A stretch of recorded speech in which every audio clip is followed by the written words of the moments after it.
They stormed in with fake cops, ready to drag him away. But the moment his brother flashed an FBI badge, the entire HOA froze in fear. The morning air was heavy with silence, broken only by the rustle of leaves swaying in a mild breeze. The neighborhood always carried an eerie stillness on days when the HOA scheduled one of its unannounced inspections. It was the kind of silence that made curtains twitch and blinds tilt, as if every man in the cul-de-sac was waiting for something to happen to someone else. That someone had often been me. I was standing in my driveway, hands shoved into my pockets, staring at the faint crack in the pavement I had been meaning to fix. It was nothing major, but I knew if Karen, the self-proclaimed king of the HOA, saw it, he'd find a way to turn it into a fine. I had learned long ago that in this neighborhood, nothing escaped his petty gaze. What I didn't expect, however, was the sound of heavy boots striking the concrete, followed by a bark that froze me in place. You're under arrest for HOA violations. The voice was sharp, impatient, and completely out of place. I turned my head slowly, squinting against the glare of the sun. Two men in uniforms I didn't recognize were storming up the sidewalk toward me. Their navy blue shirts were wrinkled, their pants hung awkwardly, and the metal badges pinned to their chests gleamed far too brightly to be real. They looked like props, cheaply made replicas borrowed from a costume store. The first man was tall and broad-shouldered, his buzz cut making him look more like a security guard at a shopping mall than a police officer.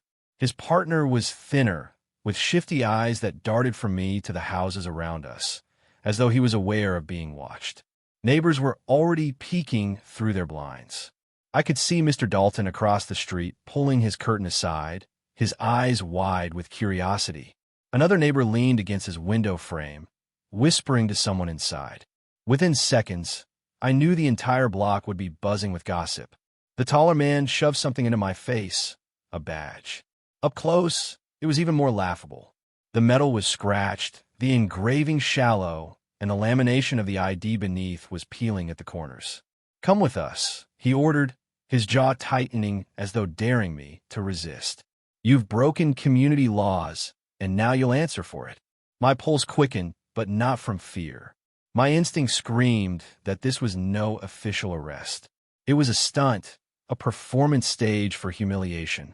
And behind every performance in this neighborhood was one man, Karen, the HOA president. I said nothing, letting silence hang in the air.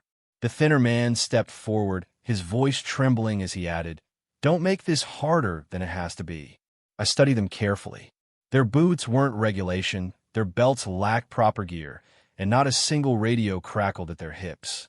These men weren't officers. They were actors in a play I hadn't agreed to join. The neighbors' whispers grew louder. "What did he do?" someone muttered from a window. "Did they really arrest him?" The taller man reached for my arm. "Let's go. Now." I took a deliberate step back, my jaw tightening. My mind raced with possibilities. Should I expose them here and now? Should I play along? I knew Karen was watching. He always was. And if this was his grand attempt to break me, it would be my mistake to give him the reaction he craved. Instead, I stayed calm, my eyes narrowing with a quiet defiance. "You're making a mistake," I said evenly, my voice low but firm. They smirked. "No, you made the mistake, thinking you could ignore the rules." That was the line. The way they said rules dripped with Karen's influence. This wasn't about law enforcement. It was about HOA power twisted into something dangerous. As the taller man moved in, his hand brushing against his handcuffs, I felt the tension in my chest shift. For a brief second, I wondered how far they were willing to go. Were they bluffing, or had Karen truly convinced them to drag me away? The moment stretched, heavy and uncertain, until the sound of a door creaking open cut through the air. From the front steps of my house, my brother appeared. He wasn't dressed for confrontation, just a plain shirt and jeans, but the steadiness in his stride carried more weight than any uniform. His presence alone made the impostors hesitate, their shoulders stiffening as though they had been caught rehearsing a scene. "What's going on here?" my brother asked, his voice calm but edged with authority. His eyes flicked from the men's fake badges to my face, reading the situation instantly. "This doesn't concern you," the tall man snapped, though his voice lacked the confidence from moments earlier. "Step back. We're handling this." My brother's lips pressed into a thin line. He reached into his pocket, slowly, deliberately. The impostors instinctively tensed, expecting resistance. Instead, he withdrew a leather wallet and flipped it open. The gold shield inside gleamed under the sunlight. Clear, unmistakable, and devastating.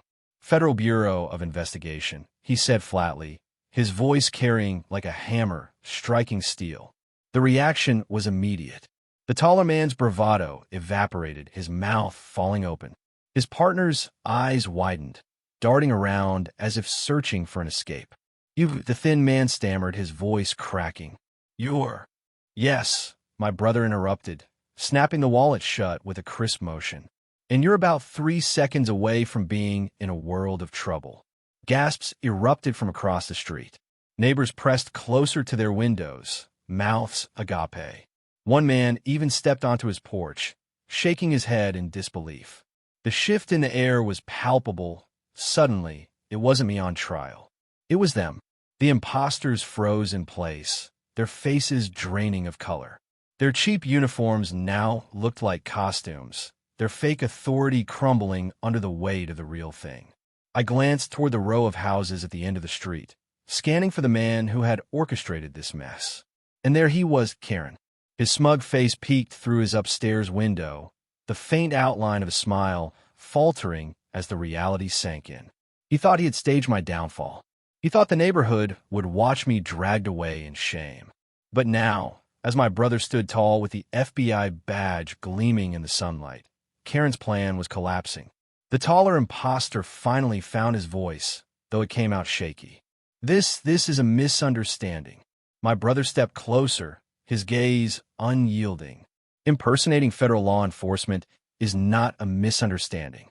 It's a felony." The words hit like a stone dropped into still water, sending ripples of fear across their faces. For a moment, time felt suspended. The neighbors held their breath. The impostors stood paralyzed. And Karen, hidden behind his curtains, realized too late that he had pushed the wrong man too far. I didn't smile. I didn't gloat. I simply watched, calm and steady, as the balance of power shifted in an instant. He thought he could humiliate me with his stunt. He had no idea I was just getting started. The next morning, the neighborhood was buzzing like a disturbed hive. Whispers carried across driveways. Eyes lingered longer than usual, and every man who passed me gave a look that was half curiosity, half fear. News of the fake arrest attempt had spread faster than wildfire. Some neighbors congratulated me quietly, shaking my hand when no one else was looking.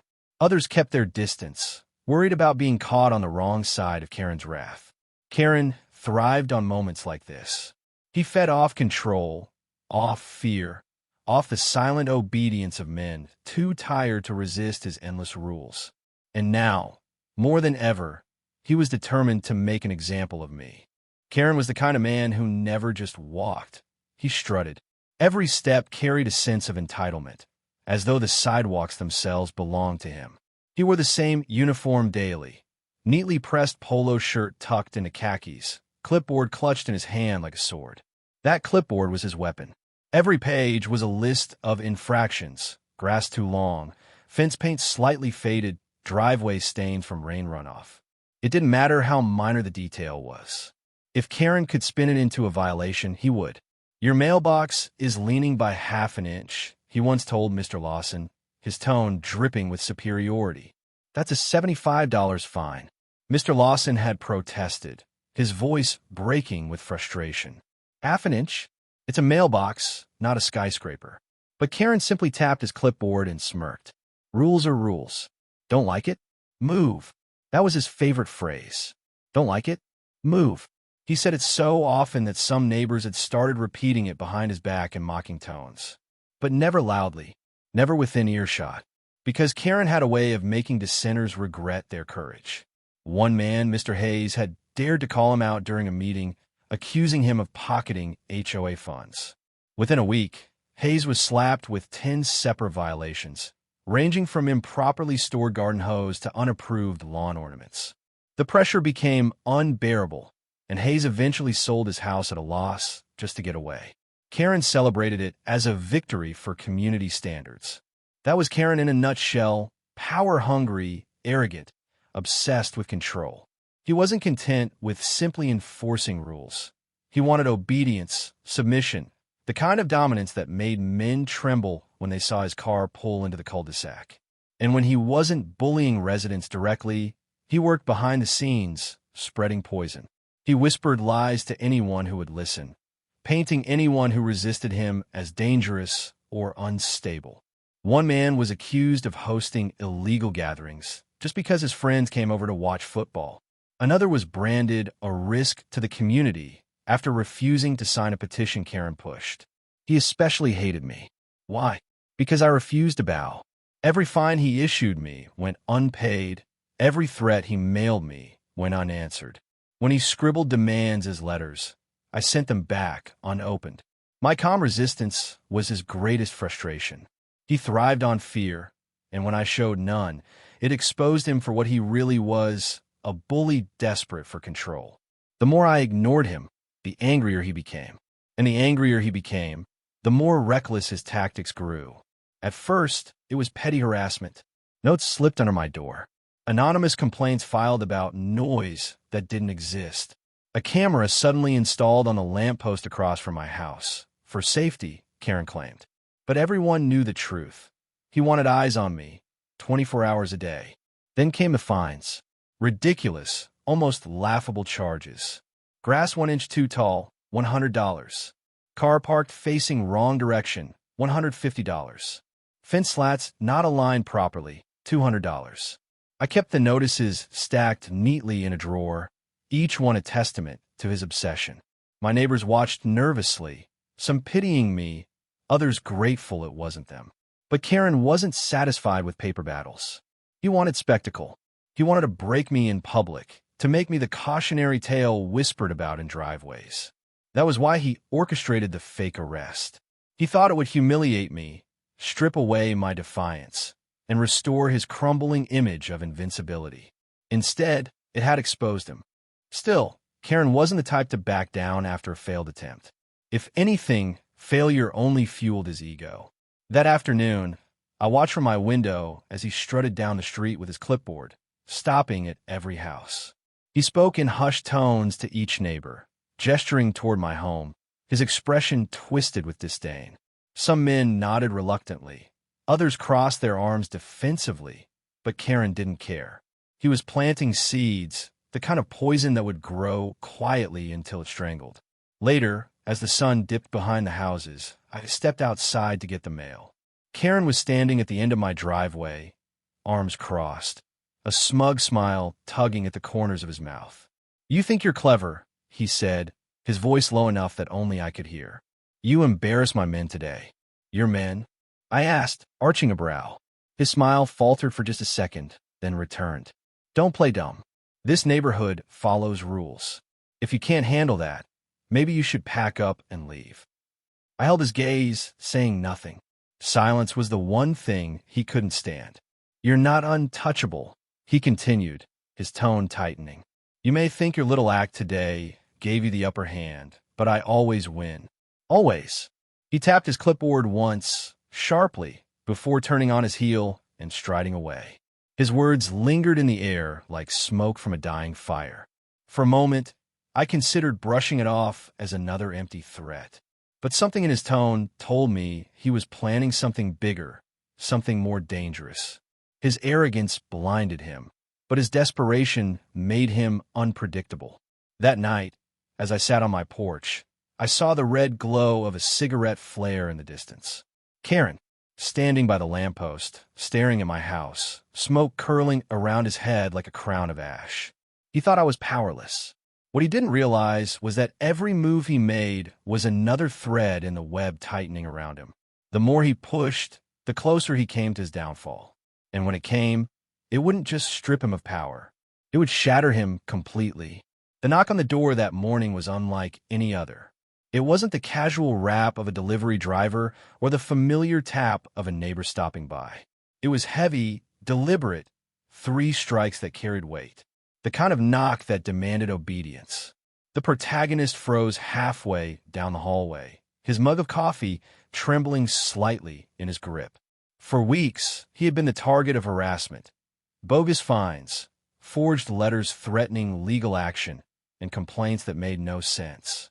He had grown used to the games, but this sound, the commanding authority behind it, was different. His instincts told him it wasn't right. He placed the mug down on the counter and opened the door cautiously. Two men stood on the porch. They wore dark uniforms, but nothing about them looked official up close. Their badges were cheap imitations that caught the sunlight awkwardly. Their belts carried no real holsters, no radios, no proper insignia. To a stranger, they might have passed for officers, but to someone paying attention, the disguise was laughable. "Sir," the taller one said, his tone sharp and rehearsed, "we've received complaints about unauthorized activity on your property. We're here to issue a warning." The protagonist narrowed his eyes. He could hear the faint echo of Karen's laughter in the back of his mind. This had his fingerprints all over it. "Complaints?" he asked evenly, hiding his suspicion behind calmness. "From whom?" The shorter one smirked, glancing at his partner before pulling out a folded paper. "From the Homeowners Association. It states here you've been fishing illegally and damaging community property. This is your final notice before legal action." The protagonist let the words hang in the air, staring at the paper. The letterhead was wrong. The county seal was pixelated. And worst of all, it carried the same spelling mistake he had seen in Karen's earlier official notices. He almost laughed at the clumsiness. Instead, he leaned against the doorframe, arms crossed. "Interesting. You boys with the county sheriff's department." The taller one shifted uncomfortably. "We're with a task force. Special enforcement." "Special enforcement," the protagonist repeated, his voice flat, unimpressed. He watched their eyes flicker nervously. Behind their act, they were just two men caught in someone else's petty war. A quiet creak came from the side of the house. His brother Elias had stepped out from the garage, wiping grease from his hands after working on the truck. He froze when he saw the uniforms, his posture stiffening. But unlike the impostors, Elias had real experience with law enforcement. He had served in the military, worked alongside federal agents during his contracting years. His sharp eyes took one glance at the badges and instantly knew they were fake. "You want me to call the sheriff, brother?" Elias asked, his voice carrying a subtle warning. The impostors stiffened. Their act was cracking. "No need," the protagonist replied calmly, still staring at the two men on his porch. "These gentlemen are just here to waste our time." The taller one scowled, trying to recover. "You're refusing to comply with a lawful order. That's obstruction." Elias stepped closer, his broad frame casting a shadow over the porch. His voice dropped low, controlled but edged with steel. "Funny thing about obstruction, you need a real badge for that. And neither of you are carrying one." The shorter one faltered, his smirk vanishing. The taller man muttered something under his breath, folded the fake notice, and shoved it back into his pocket. "This isn't over," he snapped, retreating down the steps. "You'll regret this." The two men hurried back to their car, a dented sedan with no government plates, and drove off without another word. For a long moment, the brothers stood in silence, listening to the hum of the engine fade. Then Elias exhaled slowly, shaking his head. "He's losing it," Elias muttered. "First the mailbox, now this. Sending fake cops? That's not just harassment. That's a crime." The protagonist nodded, his mind already working. "And now we have proof." That night, he sat at his desk with a small lamp casting a warm glow across the papers. His collection of evidence was growing. Photos of his vandalized mailbox, copies of forged letters, testimonies from neighbors who had been targeted as well. Now, with Elias's account of the impersonators, the case was undeniable.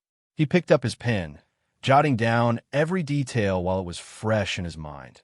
The look of their uniforms, the exact phrasing they used, the suspicious paper with its errors. Calm, patient, deliberate. He wasn't going to rush this. He wanted every piece of the puzzle in place before he moved. Karen thought intimidation would work. He thought fear would win. But fear was the one weapon that failed when it was used too many times. Later, as he stepped outside for fresh air, he noticed movement behind the curtains of Karen's house across the street. A faint silhouette lingered there, watching before pulling away. Karen was laughing. The man actually believed he had won. The protagonist's jaw tightened, but his lips curved into a small, knowing smile. Karen didn't realize it yet, but the game had already shifted. He had crossed a line that could not be uncrossed. The protagonist whispered under his breath, almost like a vow, "You just signed your own warrant." From that moment on, everything changed. Every time Karen sent another letter, the protagonist filed it away. Every time a neighbor mentioned being threatened, he wrote it down. Every shadow, every noise at night, every attempt to break him down, it all became part of a growing ledger. Elias noticed the transformation too. "You're not angry anymore," he remarked one evening. "You're focused." "I don't need to be angry," the protagonist replied, sliding another piece of evidence into a folder. "I just need to be ready." And ready he was. Karen thought he was orchestrating the downfall of a stubborn neighbor. What he didn't know was that his own downfall was already being written line by line, with his own mistakes as the ink. Because revenge isn't just about fighting back. It's about making sure the other man has nowhere left to stand when you strike. The house was quiet that night, but his mind wasn't. The hum of the refrigerator in the kitchen, the ticking of the old wall clock, even the faint rustle of leaves outside, all of it faded in a background noise as he sat at his desk. Before him, a growing mountain of evidence spread across folders, binders, and digital files on his laptop. Each piece of paper carried weight. A forged letter, a photograph of vandalism, a note from a neighbor about stolen funds. He had learned long ago that anger was a weapon that burned too quickly. If he stormed into Karen's yard screaming, if he tried to fight fire with fire, he would end up playing Karen's game. No, the real weapon was patience. Precision. Every document, every recording was a nail in the coffin. That evening, he pulled up the porch camera footage on his monitor. The two fake officers appeared on the screen, their stiff movements betraying their nerves, their false uniforms laughably cheap under the camera's clear lens. He leaned closer, pausing the video at the moment the taller one pulled out the counterfeit notice. A small watermark at the bottom of the page flashed across the screen. That detail, the sloppy attempt at a seal, wasn't just embarrassing for Karen, it was incriminating. He copied the file onto an external drive and labeled it carefully. Exhibit: impersonation of law enforcement. From there, the pattern grew. Each folder gained a name: forgery, vandalism, financial misconduct. The evidence stacked into a fortress. One afternoon, Mrs. Bennett, a quiet retiree who lived 2 streets over, came to the door, clutching a manila envelope. Her hands trembled as she handed it over. "I don't know who else to trust," she whispered, glancing nervously over her shoulder. "He threatened to double my dues if I told anyone. Said he could make my life miserable." The protagonist guided her inside gently, offering her a seat at the kitchen table. "You did the right thing," he assured her. Inside the envelope were receipts, community repair funds that never made it past Karen's account. The numbers didn't lie. Thousands of dollars siphoned from neighbors who thought they were paying for playground repairs, landscaping, and road maintenance. "Keep a copy for yourself," he advised softly, sliding the envelope back to her. "And don't worry. When this is over, you won't have the power to threaten anyone again." Her eyes welled up, a mix of relief and fear.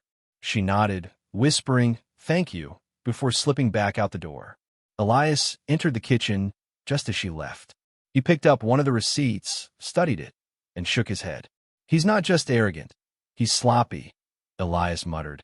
His military-hardened posture relaxed slightly as he leaned against the counter. "But sloppiness works in our favor." The protagonist gave a faint smile. "Exactly. He keeps digging his own grave." What Karen never realized was that the protagonist had a secret advantage. He wasn't gathering evidence alone. Behind the curtain of their daily lives, Elias had quietly reached out to old contacts, federal men he trusted, men who didn't answer to local politics or neighborhood games. Over encrypted calls and secured emails, evidence was shared piece by piece. Each new file was cataloged, verified, and logged by people who knew how to make cases airtight. Karen thought Elias's badge was nothing more than an idle bluff, a scare tactic. But the truth was far heavier.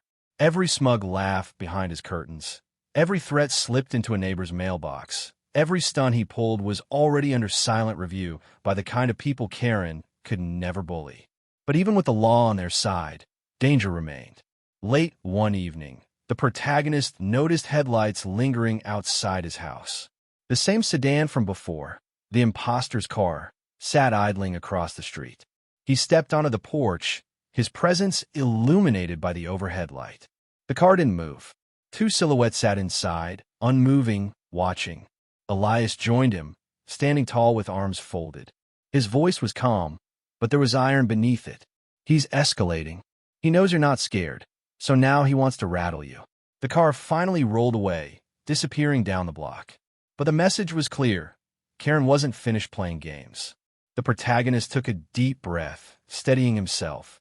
Fear threatened to creep in, but he pushed it back down. Every intimidation attempt only added another line to the growing record.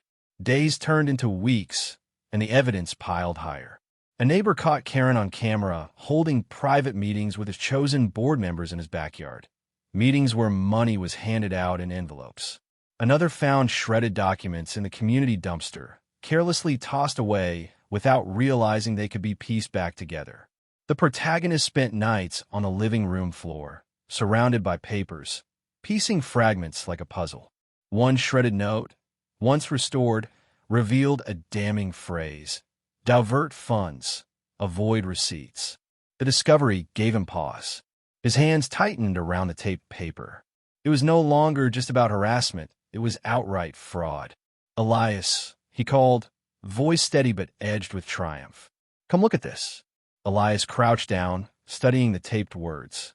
His brow furrowed. Then he let out a slow breath. This isn't just HOA corruption. This is federal.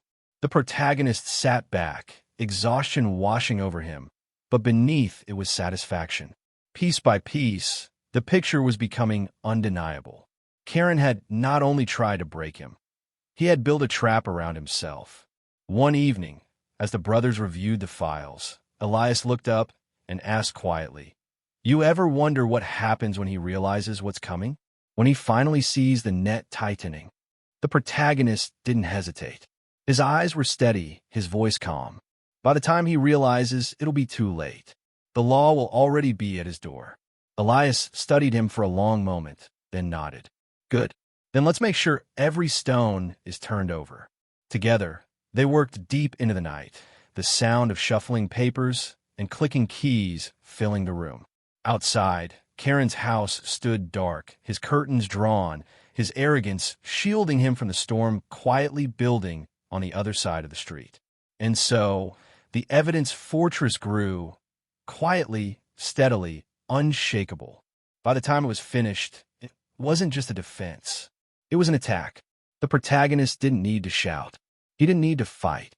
He simply prepared, patient and deliberate, letting Karen's own mistakes become the rope that would one day tighten around his neck. Because when the final strike came, it wouldn't just be him standing against Karen. It would be the law itself waiting to crush him. The community center buzzed with low voices, the kind of nervous chatter that fills a room when something is about to happen. Folding chairs scraped against the polished wooden floor, neighbors shifting uneasily as they glanced toward the front of the room. Some held copies of the latest HOA notices, their edges creased from being read too many times. Others clutched their wallets tighter, weary from years of fines and fees. At precisely 7 o'clock, the doors swung open. Karen entered as though he owned the place, chin high, shoulders back. A smug smile stretched across his face. His polo shirt was pressed to perfection, his clipboard tucked under his arm like a king holding a scepter. He walked down the aisle between the chairs slowly, letting each step echo as if he expected applause. A few neighbors muttered under their breath. Most just avoided his eyes. For years, he had thrived on their silence, their fear. Tonight, he thought, would be no different. At the front, he cleared his throat loudly. "Good evening, everyone," he declared, spreading his arms in mock generosity. "I'm glad to see such commitment to our community. Tonight, we'll be addressing continued violations by certain residents." He let his gaze fall deliberately on the protagonist, his smirk widening. A few whispers rippled through the room. Everyone knew who he meant, but the protagonist didn't flinch. He sat calmly in the second row, a stack of neatly organized folders resting on his lap. Elias stood behind him, arms folded, his expression unreadable. The protagonist's eyes were steady, fixed not on Karen's smirk, but on the moment to come. "Before you go any further," the protagonist said, rising to his feet, "I have something to share with the neighborhood." The words cut through the room like glass. Karen blinked, caught off guard by the interruption.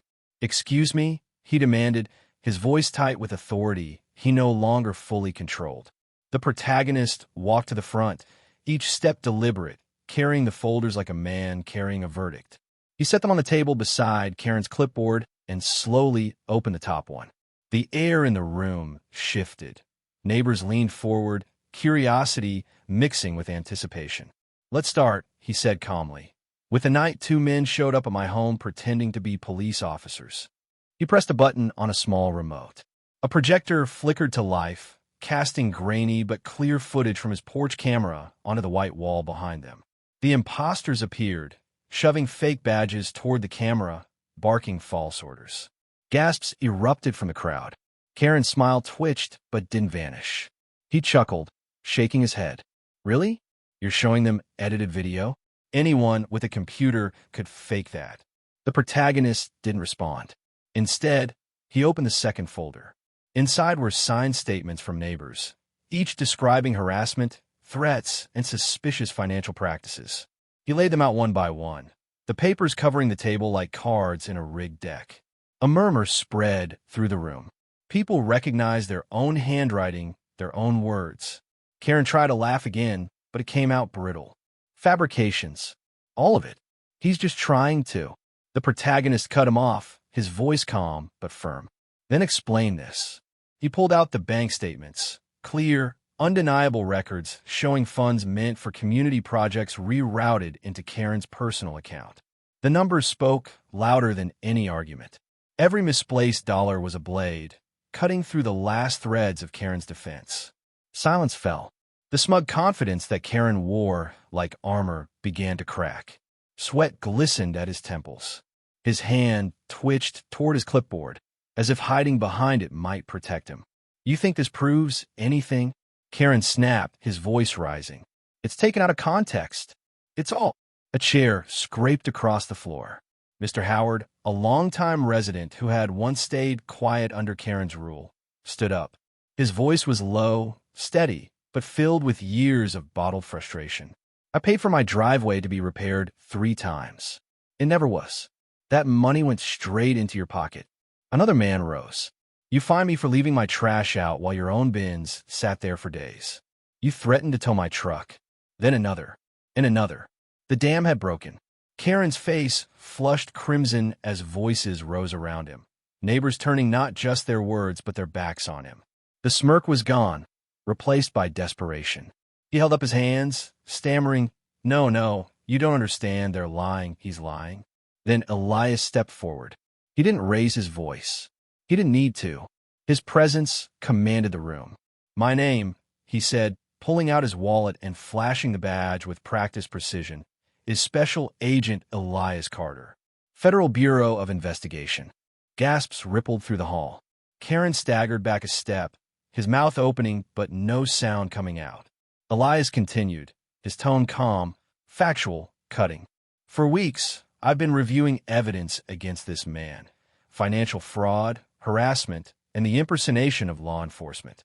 Tonight, you've seen what we've seen. And as of this moment, this neighborhood is no longer under his control." Karen's legs wobbled. He gripped the edge of the table, eyes darting wildly between the protagonist, Elias, and the faces of the neighbors he once bullied into silence. "You can't do this," he sputtered. "You don't have the authority." The doors at the back of the room opened with a heavy thud. 2 federal agents in dark suits walked in, their presence unmistakable. The room fell into stunned silence as they approached the front. Karen backed away, shaking his head violently. No, This isn't happening. This is a setup. It's all fake." His voice cracked, hysteria seeping in. One of the agents spoke calmly, firmly.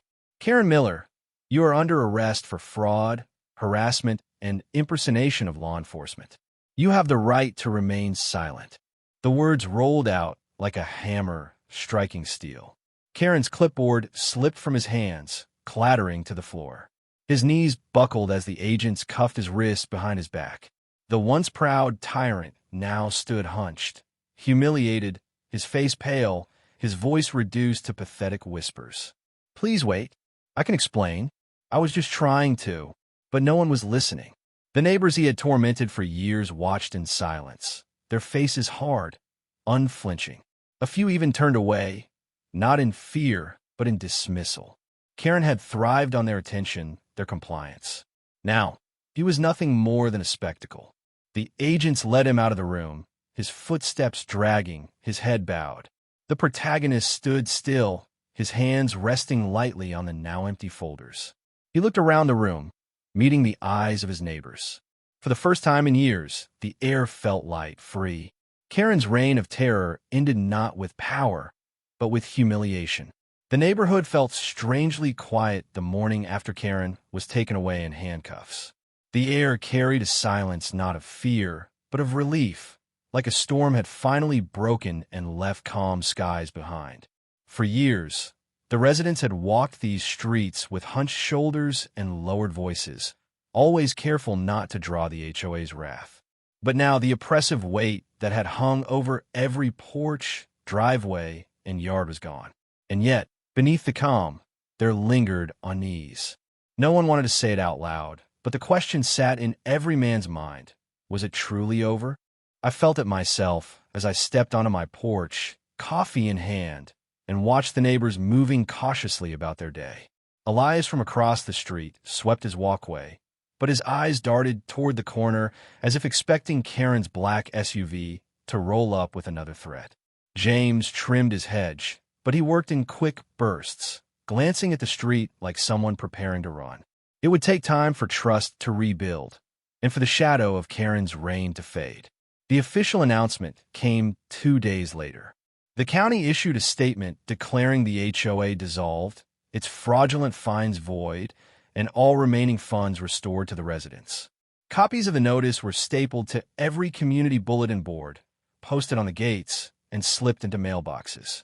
For the first time in years, people gathered without fear of hidden agendas. But with that announcement came one final twist. The documents revealed an additional account tied to Karen's name, one that had never been mentioned before. He had siphoned off even more money than anyone realized, funneling it through shell companies into his personal savings. The figure was staggering, and though it only proved his guilt further, it also meant that recovery would take longer. The community had been drained nearly dry. At the emergency gathering on the clubhouse lawn, emotions ran high. "He bled us for everything," one man shouted, his fists clenched at his sides. "He made me pay for repairs that were never even done," another said, his voice cracking with anger. "This neighborhood deserves better," Elias added firmly, his gaze sweeping across the crowd. "And it starts with us standing together."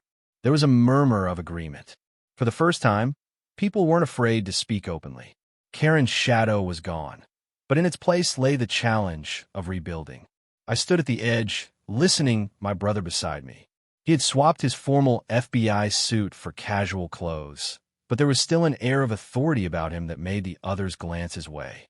At one point, a neighbor asked him directly, "Is it really over? Or is there a chance he could come back?" My brother shook his head slowly, his expression steady. "He's facing federal charges. Fraud, impersonation of law enforcement, harassment. It's not the kind of case that slips through cracks. He won't be back here. Not as a neighbor, not as an enforcer. His reign is finished." The reassurance washed over the crowd like sunlight. Shoulders straightened. Voices rose in unity instead of whispers. For the first time in years, hope felt possible. But the road to peace was not without one last jolt of danger. That night, as I sat on my porch, a noise broke the quiet. Tires screeched at the edge of the cul-de-sac. My chest tightened, instincts kicking in. For a moment, a dark thought flickered. Karen? Could he have escaped? I wasn't the only one who thought it. Doors cracked open across the street, wary eyes peeking out. The car door slammed, and a figure stumbled out. It wasn't Karen. It was one of his enforcers, the tall guard who had once stood on my driveway with his hand hovering over his holster. His face was pale, frantic, his steps unsteady. He carried a crumpled envelope and waved it desperately. "They'll come after me too," he cried, his voice breaking. I didn't know it would go this far. I thought it was just fines, just intimidation. He dragged me into it. The neighbors froze, caught between fear and fury. Some shouted for him to leave. Others demanded he explain himself. I stepped forward, my brother at my side, and watched the man drop to his knees. He handed over the envelope, trembling.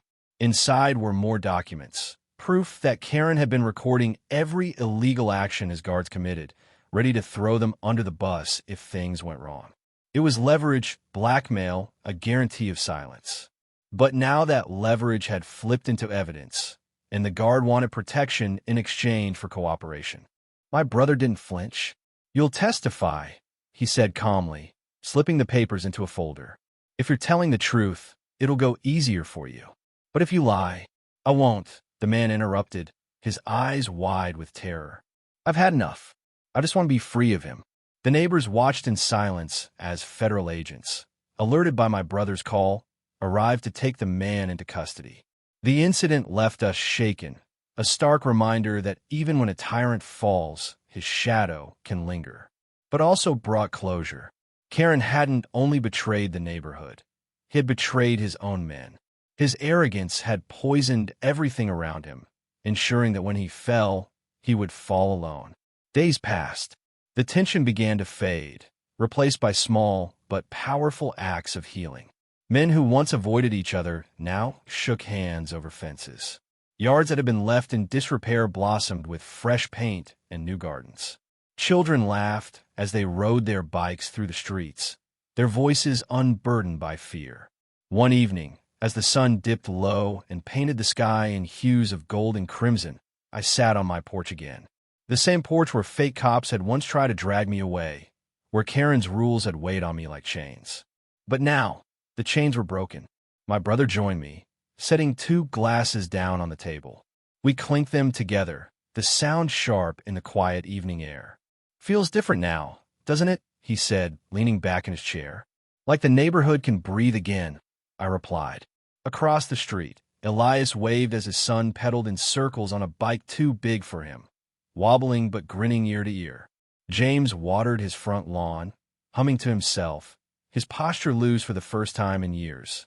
There was laughter, warmth, and something stronger than either: trust. Karen had thought himself untouchable, a king ruling over frightened subjects. But in the end, it was his arrogance that destroyed him. His empire was built on fear, and when fear was stripped away, it collapsed. The neighborhood was ours once more, calm, fair, and free of tyranny. Disclaimer: the story you just watched is fictional. It explores themes of abuse of authority, harassment, and the strategic triumph over injustice. This narrative aims to highlight the importance of standing up for your rights and the dramatic consequences of underestimating a person's true power.